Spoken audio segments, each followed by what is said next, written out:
Here I have MANTA command, and let me show you how to remove the back cover and the battery from the following device. So basically let me show you how to accomplish the software reset operation.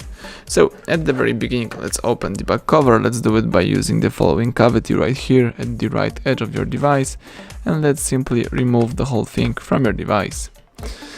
Alright, here you can get access to your battery by using the following cavity.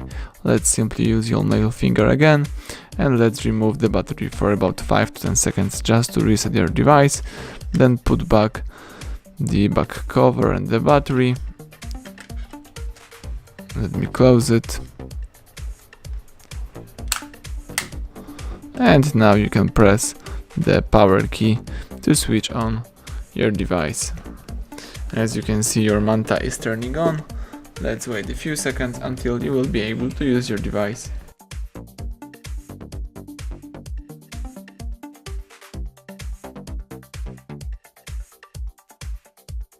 Excellent, now you can use your smartphone.